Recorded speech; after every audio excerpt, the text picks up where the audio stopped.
Not everything in life is flexible, but at Capella University, your education can be. With our game-changing FlexPath learning format, you're empowered to fit education into your life without putting other priorities on hold. FlexPath lets you set your own deadlines and adjust them when needed. You can take courses at your own speed and move on to the next one when you're ready. Imagine how a flexible education can make a difference in your life at capella.edu.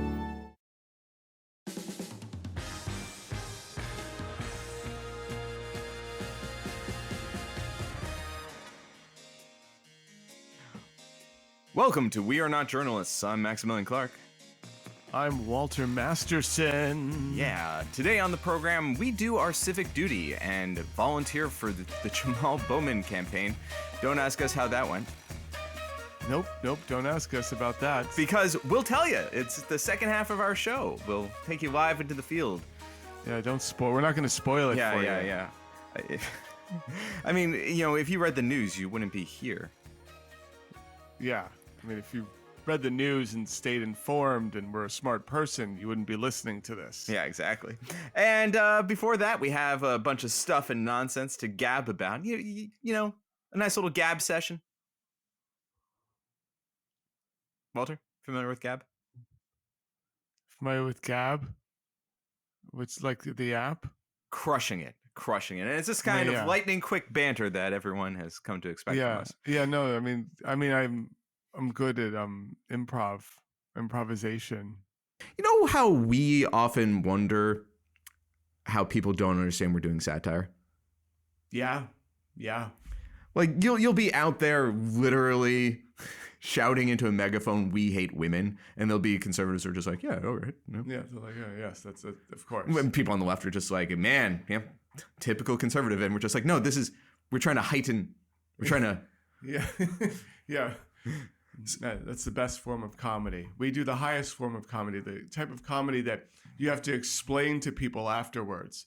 You know, yeah, it's that good. Yeah, and this isn't just limited to our experience in this world, because I can't imagine what's going on inside the minds of the creators of The Boys. Oh my God. Now, The Boys is a comic series that was adapted by Amazon. It's been running for 6, 7, 8 years now. They're in season 4. Fourth season. Yeah.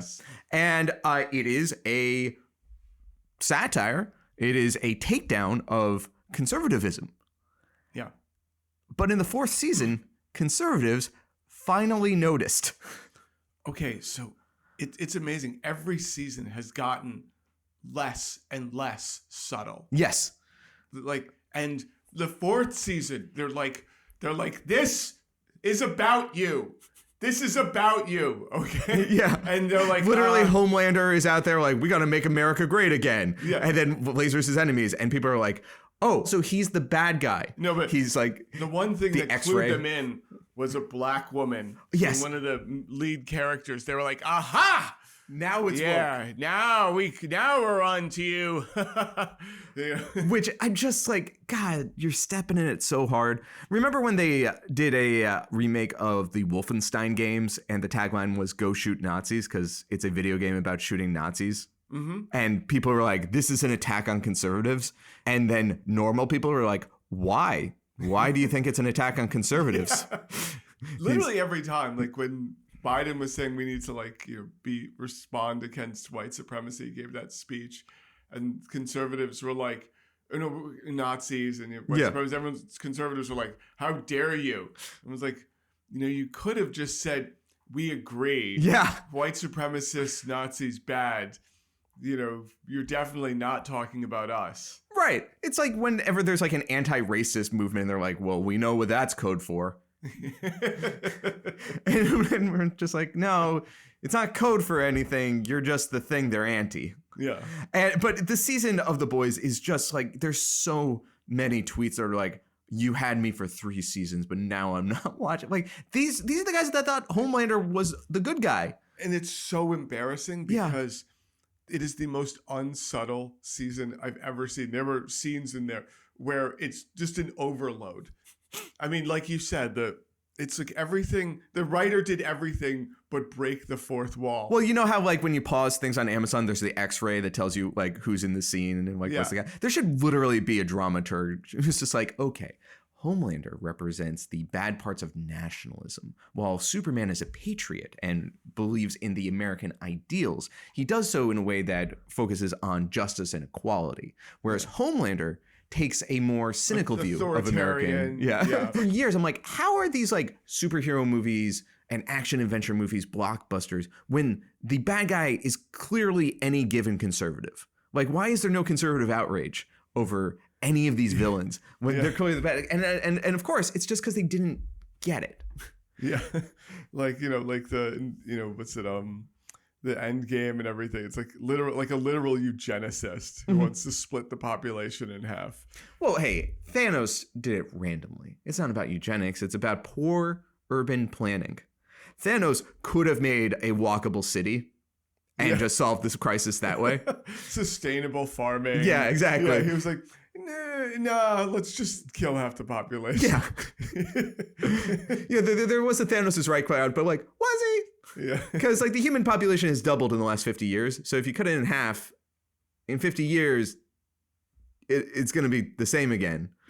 Like that's just how it works. Like, Thanos, not a great plan. Yeah. Not a great plan.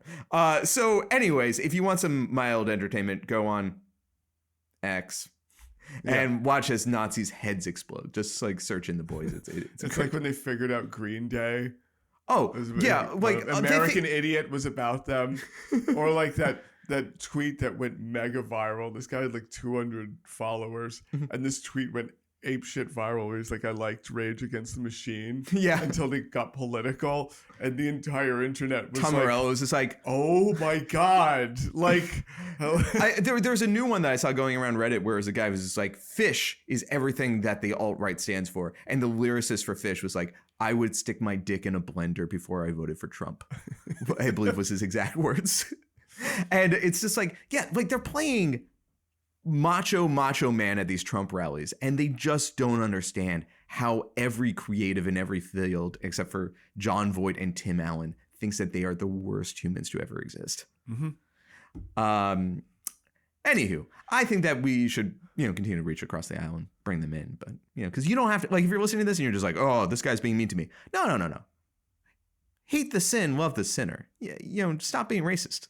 Yeah, pretty much. Just stop. So we're not going to really go into until next week when we have footage. But last weekend, you were in Detroit at a very fun event. Okay, Why don't you tell us about it? I went to the Turning Point convention that Trump spoke at. Turning Point is a conservative media run by Charlie Kirk. Yeah, it's like a think tank media company. It's like they do meant to indoctrinate children on college campuses into like the alt-right. PragerU or and they do a very effective job of it. Yeah, exactly. This is what Charlie Kirk is known for. Yeah. Well, it's one of the things Charlie Kirk is known for. The other thing Charlie Kirk is known for is, of course, this clip.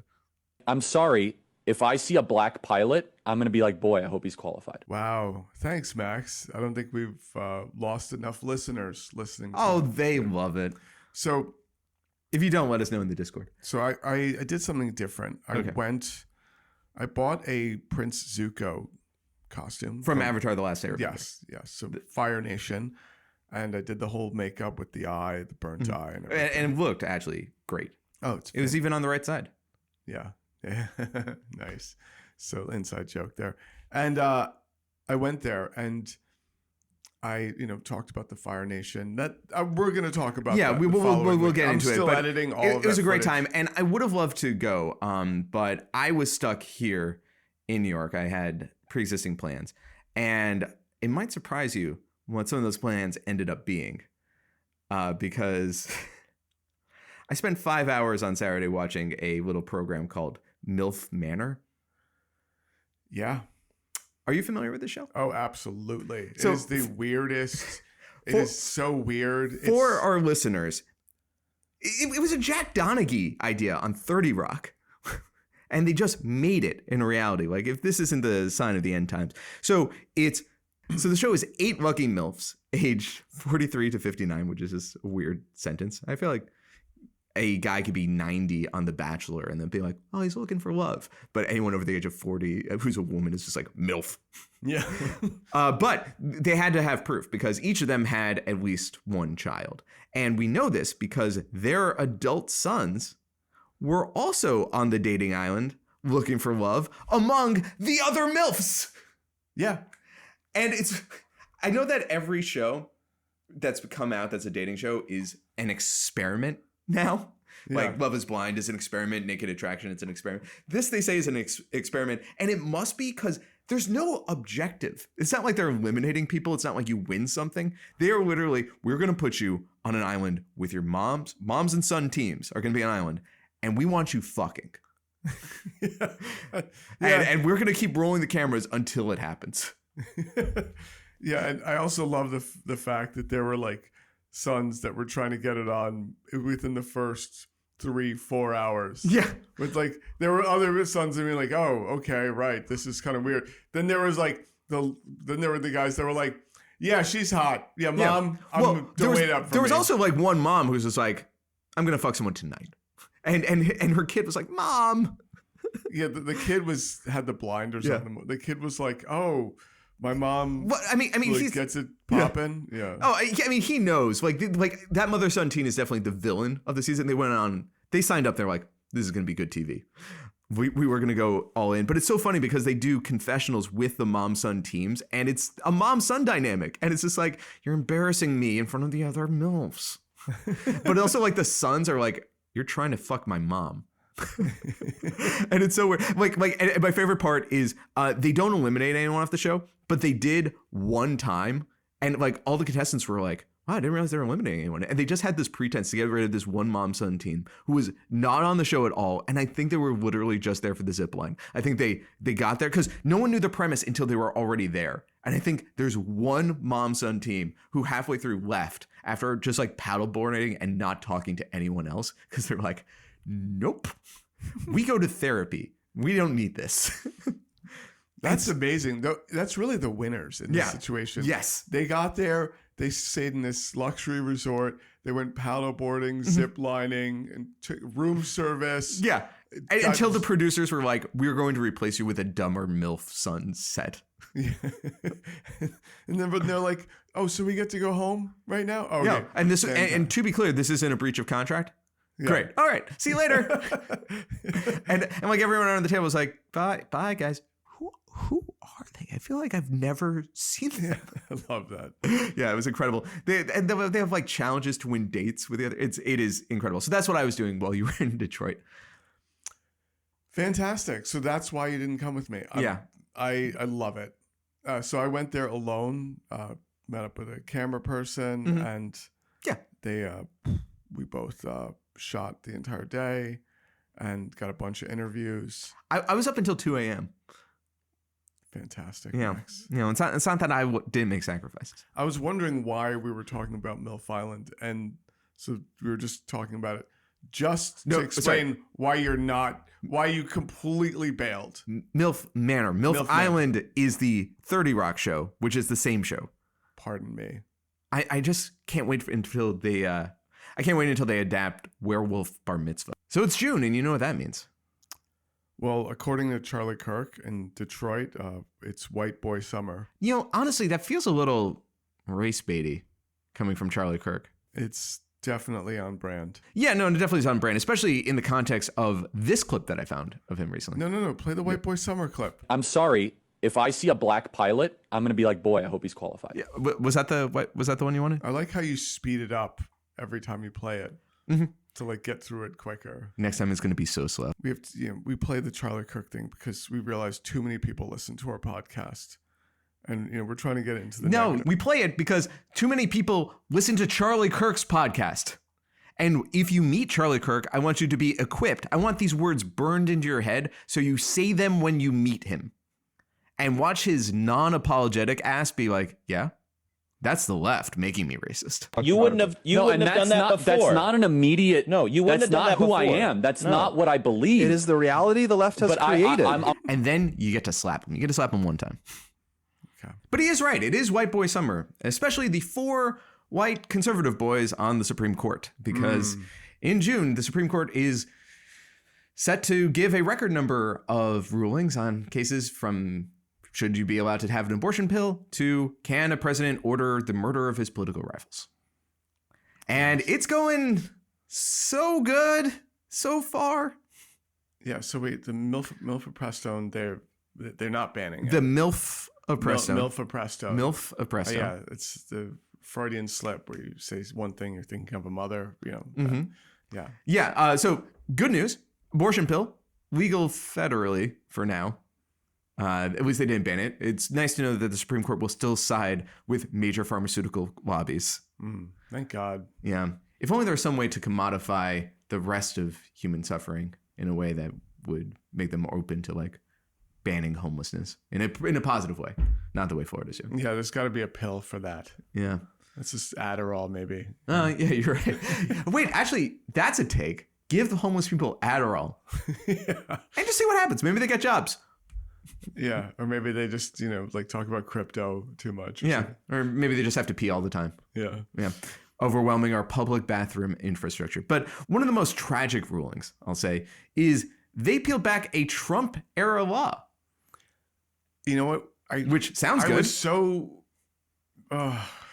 They were like, oh, this thing that Trump did, clearly unconstitutional. And you might be like, oh, okay. So they're seeing the light. The thing they did was he banned bump stocks. And you may have heard people talk about this. You may not know what bump stock is. So usually when you shoot a gun, it recoils. And like a civilian can't own an automatic rifle. Yeah. We still have that ban in place for the time being. So a semi-automatic rifle fires when you pull the trigger. Squeeze. But you're limited by how fast you can squeeze. What a bump stock does is when you recoil, the stock, the back of the rifle, bounces and pulls the trigger. So when you hold it down, the recoil of the weapon springs into your shoulder and it gives basically the effect of an automatic rifle. You can fire 2 to 3 times faster. And you may say like, hey, why would a reasonable person want to do that? Because, school shootings? Yes. Yeah. A reasonable person wants to use bump stocks to shoot other Americans, American soldiers. Yes, right. So when, because of an oppressive government. I'm sorry, conservatives. You think I was distorting your position? No. You have those guns because you don't trust the government, and eventually you're going to use them against American soldiers. Yeah, and the Constitution clearly states, everyone should have guns to shoot at us with. Yeah. Yeah, and I like that the Second Amendment is unambiguous, saying that you should have any gun you want with no restrictions whatsoever. Yeah. It says that. It says well-regulated militia. Well-regulated militia? I don't think that's in there. I know. Okay, I'm wrong. Yeah. But anyways, so that's just it wasn't rooted in slavery or slave patrol or anything like that, The Second Amendment. Yeah. It wasn't like, it's not like slave owners were like, hey, no. We want, state militias because if we send them federally, I'm not going to have slave patrol. There's so many originalists. Like, I would give any amount of money to bring all the founding fathers here to present day and show them what a bump stock is and have them be like, what are all the lights? Oh, it's flashing. Like, oh my God. It's so noisy. What's happening? The dishwasher turns on and then they all start screaming and hiding under chairs. They look up and they're like, where are the stars? Did you destroy the stars? George Washington sits down to watch Hamilton and he's just like, what the hell? They don't talk about all my slave teeth. Like, the musical number is comes on. He's like, all right, this is it. This is where he's going to talk about all my good old slave teeth and nothing. And he's just angrily just stomping out of there. Not even a mention. I took these teeth from 7, 8 different slaves and nothing. And honestly, I do feel like that's a failure of Lin-Manuel. If you're going to have a black Washington in your play, you should talk about his slave teeth. You sort of smile to the audience, sort of full flash your pearly whites, Yeah. SCOTUS, though. Man, God, it would be great if Trump doesn't get to pick any more Supreme Court justices. Progressives. Yes. Ooh. It'd be nice. Because someone mentioned that, if he gets to pick more, the rest of our lives will be conservative justices dominating the Supreme Court for Yeah. like the generations. Well, one preview that we can give from Detroit is when you talk to Jack Posobiec while dressed as Zuko, and him talking about how Project 2025 is not a roadmap for taking power. What did he say? Oh yeah, Jack Posobiec said Project 2025 is not just how we take this country back, it's how we stay in power for the next 100 years. Which, talking to the Crown Prince of the Fire Nation is kind of silly, because that's exactly what the Fire Nation... Yeah. Like, did you think he was just like, yeah, because Sozin's comet will be back in 100 years and then we'll reorganize and crush the Earth Kingdom? Maybe that's what he was talking about. Anyways, that's his little flavor, little thing to wet your whistle for next week's episode. But right now, we unfortunately have ads. Unfortunately. But right now, we fortunately have some ads. Yeah, so we're going to do some capitalism, and then we'll be back. Yeah.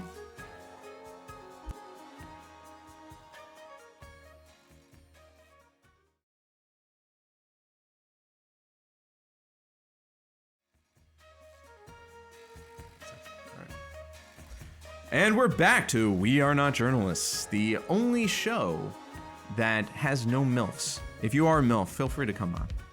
And smash cut, baby! Straight to the Bronx! Let's hit it! Hello and welcome to a very special segment of We Are Not Journalists. I'm Maximilian Clark. And I'm Walter Masterson. And we're coming at you live from beautiful Co-op City here in the Bronx, New York. And why? Well, Jamaal Bowman's campaign is in trouble. The progressive candidate.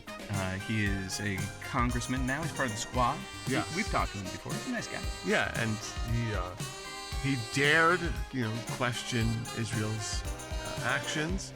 So now AIPAC is funneling a record $18 million into his primary opponent. Wow, and this is a race that 3 months ago had been pretty close and is now looking to be kind of a blowout. For Latimer, his challenger. Yeah, exactly. Well, I mean, but progressives must be pretty ecstatic that Bowman has come out so forcefully for Palestine.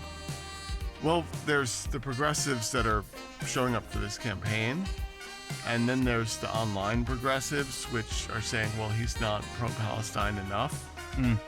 Yeah, and to sum up the situation, we actually have someone who put it into words pretty succinctly. Generally speaking, when we talk about elections, it is supposed to be a contest between people with different ideas. That's what it's about. This is my view, you have your view, we'll debate it. People like you, you win. People like my ideas, I win. That, brothers and sisters, is not what this election, this primary election, is about. Yes, Jamaal disagrees with his opponent and thinks that healthcare is a human right. His opponent disagrees, and that's fine. But democracy is about that difference of opinion. Jamaal's opponent is entitled to his opinions. That is not, brothers and sisters, what this primary election is about. And that is why this particular election is attracting national importance, and why, in my view, it is one of the most significant elections in the modern history of this country. Yes. Because this election is not about a clash of ideas. This election is about whether billionaire super PACs can buy our democracy. Yeah, so this on Friday, lovely, it was a rally for the canvassers. Mm-hmm. There was to rile up the people that were going to go out and knock on doors. Wonderful. And that was Bernie, that was Jamaal Bowman. Fantastic. Saturday was the rally with Bernie, Bowman, and AOC. So the people that were pro-Palestine came out to counter-protest AOC. Oh, because she had that comment of, hey, listen, we're all pro-Palestine here, but we should also not be anti-Semitic and give death threats to just ordinary Jews. Yeah. And, that came across as, well, you're just, adopting that everything's anti-Semitic talking point, from, the other side. I'm pretty sure she was responding to a very specific act of like clear anti-Semitism. So the point is that it was frustrating because the whole point is that we're trying to get a pro-Palestinian candidate, and save them from being taken out by AIPAC money. Well, that's interesting because I heard online from someone who says they're progressive that he's not really pro-Palestine. Well, yeah, that is the frustrating part. He's voting to try to save you people, and you're protesting against him. It's a bad option. Yes, it's frustrating. And they'll see the same thing. We're fighting for you, and you protesting. I didn't even. I was really frustrated by that. I was like, yo, you guys keep your eye on the ball. Yeah. Keep your eye on the ball. I shake my head like, y'all don't see what the heck's going on. Scream at that Mike Johnson who tried to overturn the election 2020. Scream at him and march in his place. I'm not saying they don't have a right to protest, but direct it at the proper source. Yeah, keep your eye on the ball. Right. Yeah. So anyways, we're here to canvass on an extremely hot day in the middle of the week to get people to get out the vote. Because really, if you want progressives in Congress, you have to vote for them. You have to elect progressives to Congress. Yeah, which means means stupid idiots. Which means showing up to primaries. And the frustrating part is that the people that show up to primaries are not big, dirty leftists like myself and Max. It is an uphill battle. So we're up here talking to mostly senior citizens in the middle of the day on a weekday and trying to convince them to walk across the street and punch his name. Yep. So that's a little taste of what we got up to the weekend. But I want to take a step back because this race was a little bit personal for us, because not only does Bowman align with a lot of our own personal politics, but this is an elected official that we've worked with before. Their office we really spent supports an progressive afternoon with him. Yeah, they support a lot of progressive causes. They let us in and gave us full access to Congressman Bowman, and he was so great about it. And this is what we did to the poor man. Under Obamacare, I was forced to see a doctor. I go into the doctor's office. This guy comes in wearing a robe. He sticks his finger right up my ass. And then I find out he doesn't even work there. And then I find out I wasn't even in a doctor's office. I had the wrong address. Wow. It was 3rd Avenue instead of 3rd Street.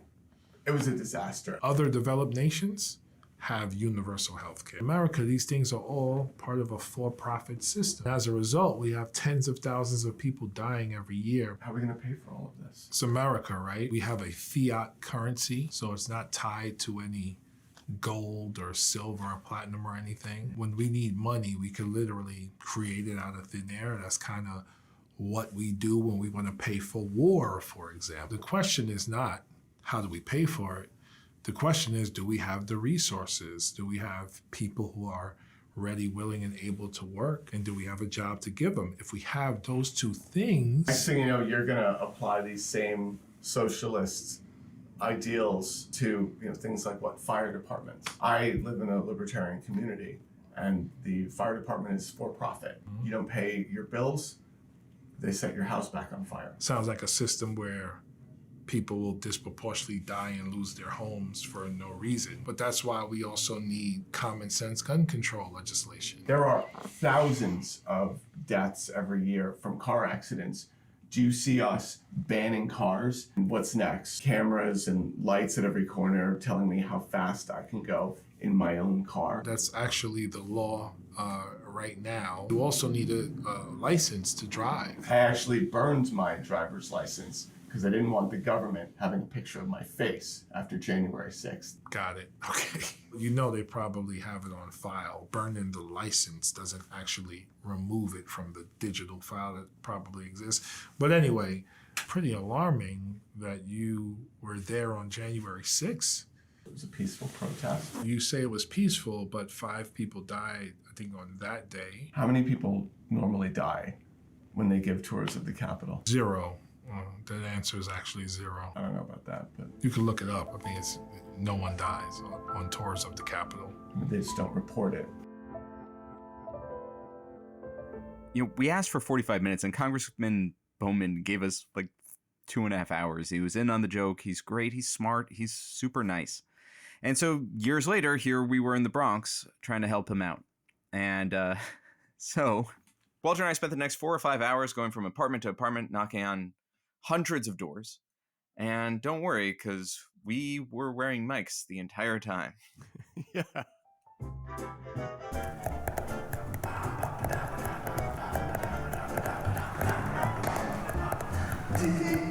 Oh, hey, Joe, we're just a couple of annoying election guys. So loud. Wake up. Everyone. Hi, this is Walter and Max. We're with the Jamaal Bowman's campaign. I can't hear you. Who's this guy? I'll tell you who he is. This guy's not taking any corporate money. Hey, I'm Max, this is Walter. We're with the Bowman campaign. We're just reminding people that there's an election tomorrow. Politics, am I right? You're probably feeling like me right now. You're thinking, what's it all worth? I'll tell you what it's worth. You gotta look back on this now, like a few years. And how old are you? Okay. Not that many years. You get it. And do you know where your polling place is? Do you know where to vote? Where to vote? I'm like faded by the time someone answers. I'm like, Say it. Yeah. Say it. Compress it. Look at like, oh yeah, I'm not taking that big money. Neither am I. Hey, you shut up. I'm taking a lot of money, but I'm shaking hands with the guy that's not taking a lot of money. Say it all in one breath, no punctuation. No. You gotta hold it inside and let it out. Okay, we're with Walter and Max. We're with Bowman's campaign. Gentle. Gary.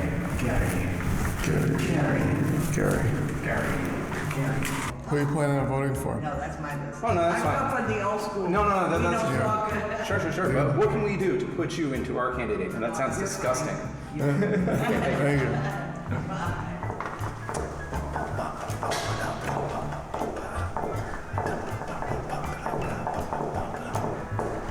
Hi, I'm Maxwell Clark, and yes, this is Walter Masterson. We heard that there was a very sick child.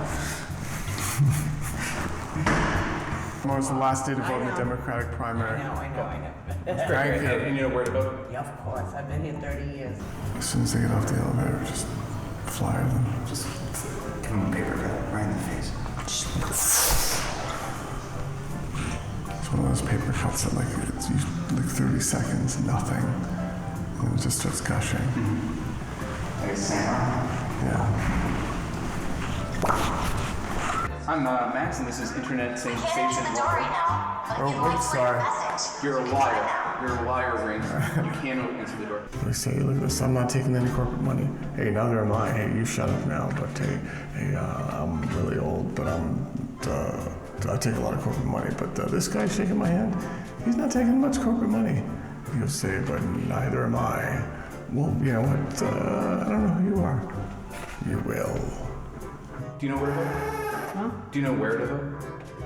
Okay, it's just the elementary school, not voting. Cool.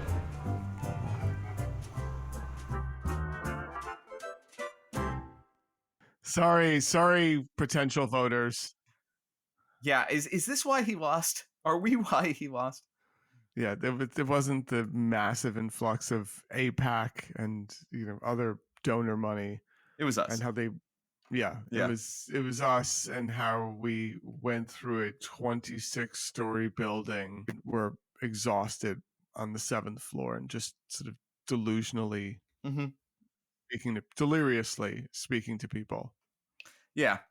No, but I mean, I think it's important to remember that volunteering, this is what drives campaigns, and it's silly, but it's just a bunch of normal people and us going through and just pleading with people to actually show up.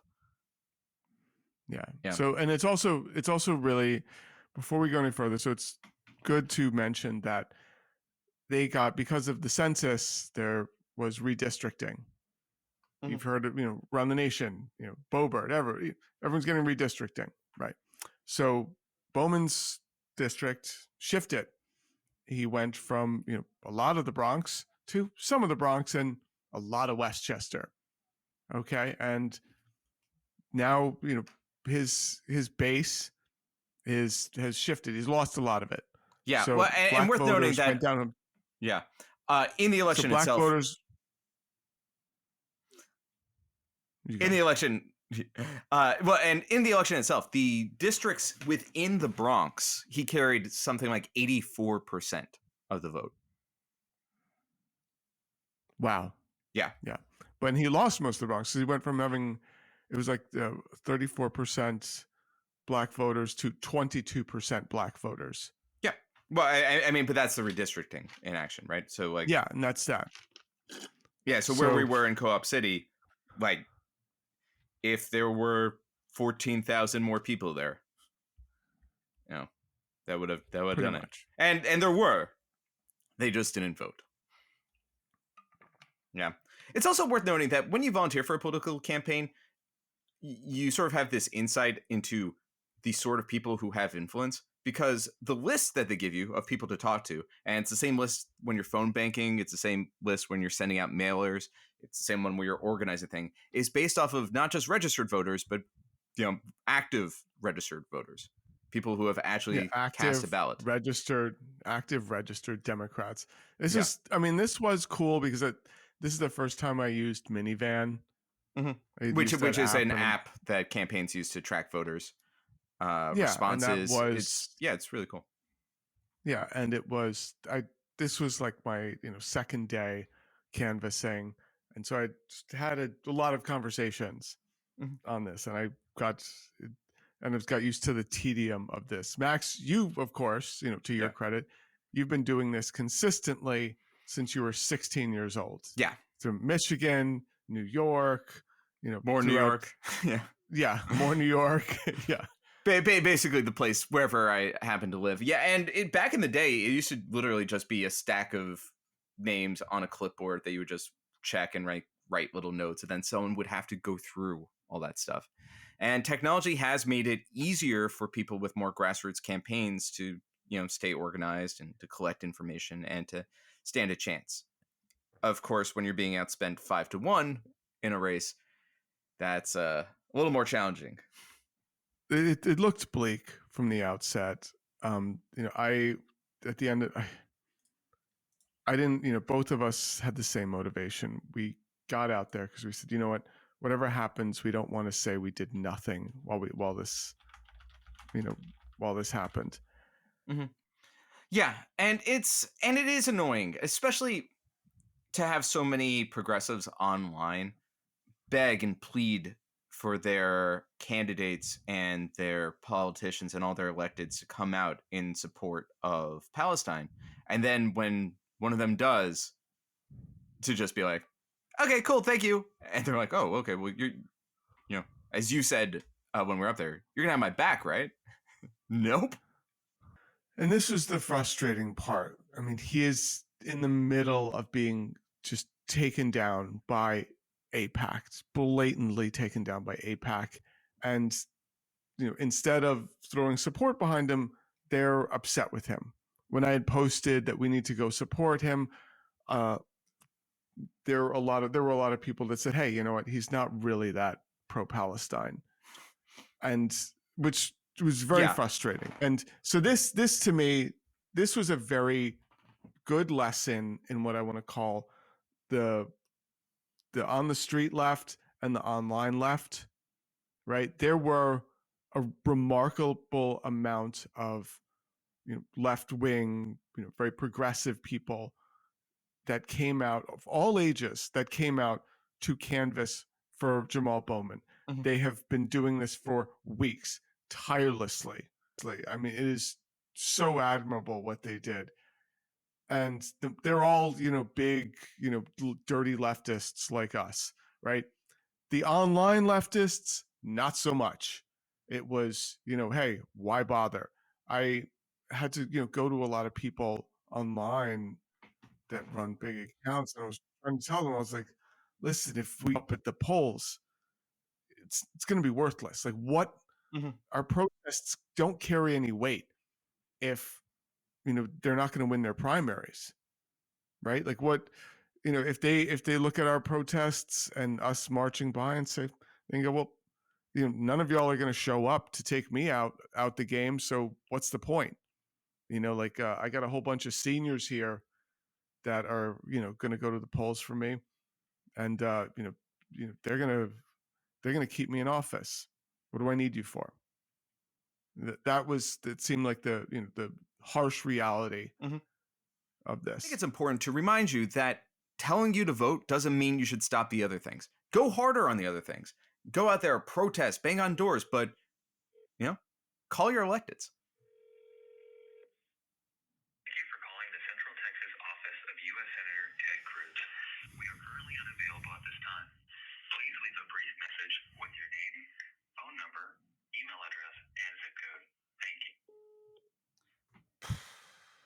Man, I don't even know. I got nothing this week for you, Ted. Good job with injecting the MAGA money into this. This is amazing. Yeah. Just master stroke. Injecting MAGA money into Latimer's campaign. I don't have anything funny to say. You can still go fuck yourself. Yeah, you're a piece of shit. That's it. All right. Thanks.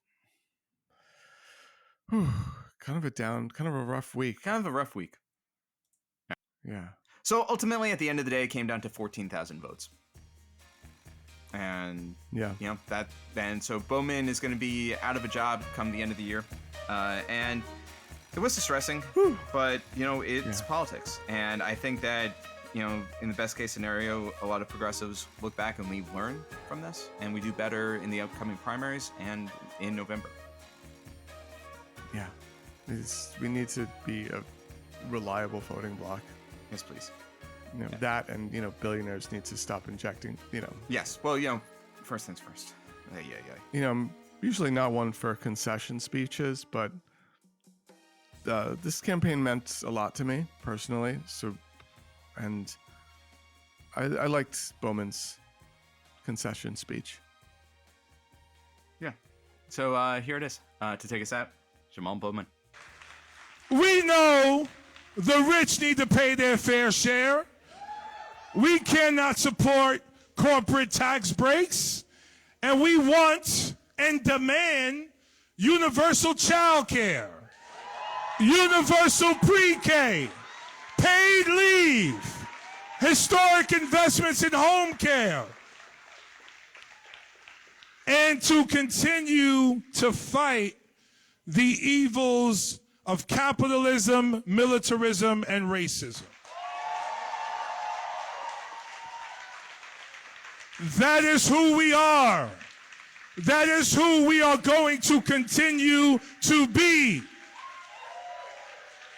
And we will not succumb to a politics and government that is rooted in fear and hate and bullying and intimidation. No. Because fear will only continue to destroy us. Fear will only continue to destroy us. I love my Asian neighbors. I love my Latino neighbors. I love my Irish, my Italian, my Albanian, my Jewish neighbors. I love my Muslim neighbors. We love our Christian neighbors, our Buddhist neighbors. We love everyone who stands for humanity. Put your hands in the air if you stand for humanity. Put your hands in the air if you stand for justice. Put your hands in the air if you stand for equality. Now make a fist if you will continue to fight for justice, freedom, and equality. Pump your fist like this. That is what we will do. We will never stop. We mustn't ever stop. Life doesn't have a pause button. That's why Capella University's FlexPath learning format lets you set your own deadlines and adjust them if something comes up. Imagine how a flexible education can make a difference for you at capella.edu. Life doesn't have a pause button. That's why Capella University's FlexPath learning format lets you set your own deadlines and adjust them if something comes up. Imagine how a flexible education can make a difference for you at capella.edu.